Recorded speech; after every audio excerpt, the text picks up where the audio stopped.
মুসলমানদের জন্য, ঈমানদারদের জন্য রমজান মাসটা হলো ইবাদতের মৌসুম।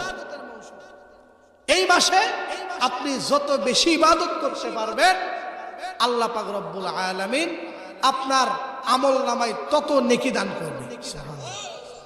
রমজান মাসে আপনি একটা আমল করবেন, 1 টাকা দান করবেন। কয় টাকা? 1 টাকা দান করবেন, আল্লাহ তাআলা বলবে 70 গুণ দিয়ে দাও। সুবহানাল্লাহ, সুবহানাল্লাহ জোরে কোন। 1 রাকাত নফল পড়বেন, আল্লাহ বলবে যাও ফরজের সব দিয়ে দাও। আর রমজানের পুরস্কারটা আল্লাহ তাআলা বলছেন আমি বান্দাকে স্বয়ং নিজে দিব। আল্লাহর দেওয়াটা কেমন হবে? আল্লাহ বলেন যে কষ্ট করিয়ে, ইয়া আইয়ুহাল্লাযীনা আমানু কুতিবা আলাইকুমুস সিয়াম কামা কুতিবা আলাল্লাযীনা মিন ক্বাবলিকুম লাআল্লাকুম তাত্তাকুন, যে আমাকে খুশি করার জন্য সিয়াম পালন করবে, রোজা পালন করবে, সিহারি খাইবে, ইফতার করবে, তারাবি পড়বে, আল্লাহ বলেন ওই বান্দার জন্য দুনিয়াতে কোনো পুরস্কার আমি দেব না, কিয়ামতের দিন আমি আল্লাহ ওই বান্দার জন্য রেখেছি জান্নাত। তাহলে জান্নাতে আমরা সকলেই যেতে চাই। কারা কারা যেতে চান একটু হাত তোলেন দেখি। আল্লাহ আমাদের সকলকে এইভাবে কিয়ামতের মাঠে আল্লাহ আমাদের সকলকে জান্নাতে একত্রিতভাবে কবুল করেন, বলুন আমিন। তো সামনে রমজান মাস চলে আসতেছে। এই রমজান মাসে আমাদের সকলকেই আমাদের ইবাদতের প্রস্তুতি নিতে হবে। নবীজি সাল্লাল্লাহু আলাইহি ওয়াসাল্লাম 3 মাস, কয় মাস? 3 মাস আগ থেকে প্রস্তুতি নিতেন যেন তার থেকে রমজানটা না ছোটে। কি না ছোটে? রমজান মাসটা যেন তার থেকে না ছুটে যায়। আর আমরা রমজান মাসের ব্যাপারে আমরা জানি না যে রমজান কবে। কথা বলেন ঠিক কিনা? রজব মাসের শুরুতেই নবীজি সাল্লাল্লাহু আলাইহি ওয়াসাল্লাম চাঁদ দেখার সঙ্গে সঙ্গে একটা দোয়া করতেন, আল্লাহুম্মা বারিক লানা ফি রজব ওয়া শাবান ওয়া বাল্লিগনা রমাদান। ঠিক কিনা? আল্লাহ আপনি আমাকে রজব এবং শাবানের বরকত দান করুন এবং রমজান পর্যন্ত হায়াতুত তাইয়্যিবা দান করুন। আল্লাহ পাক রব্বুল আলামিনের কাছে 6টা মাস পর্যন্ত দোয়া করতেন, আল্লাহ আমি যেন রমজান পর্যন্ত যে ইবাদতগুলো করলাম এই ইবাদতগুলো যেন আমার কবুল হয়ে যায়। নবীজি এই দোয়া করতেন।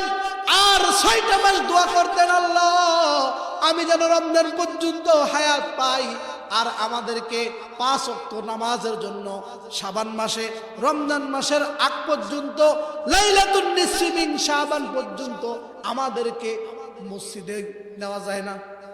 ঠিক কি না? নবীজি 6 মাস দোয়া করতেন। আর আমরা রমজান সামনে এমনও হয় মুয়াজ্জিন সাহেবকে আজকে মাইক দিয়ে বলে দিতে হয় আজকে তারাবি, আগামীকাল রোজা। কথা বলেন না কেন?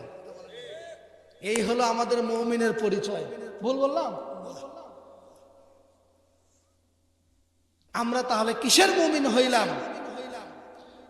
আরবি মাস গণনা করা সুন্নাহ। আরবি মাস গণনা করা সুন্নাহ। আজকে আমি যদি বলি আজকে শাবান মাসের কয় তারিখ, কেউ বলতে পারবেন? যে হবে আল্লাহ পাক রব্বুল আলামিন যে বান্দার জন্য হিসাব নিবে এটা কিন্তু তারা বিশ্বাস করত না, এই জন্য অনর্থক গুনাহ করত। কিয়ামতের ময়দানটা এমন হবে, কিয়ামতের ময়দানে আল্লাহ পাক রব্বুল আলামিন যখন বান্দার বিচার করবে সেই দিন আল্লাহ পাক রব্বুল আলামিন বান্দার মুখে মোহর মেরে দিবে। সেই দিন কিন্তু বান্দা মুখ দিয়ে কথা বলতে পারবে না। সূরাতুল ইয়াসিনের ভিতরে আল্লাহ তাআলা বলেন, আল ইয়াউমা নাখতিমু আলা আফওয়াহিহিম ওয়া তুকাল্লিমুনা আইদিহিম ওয়া তাশহাদু আরজুলুহুম বিমা কানু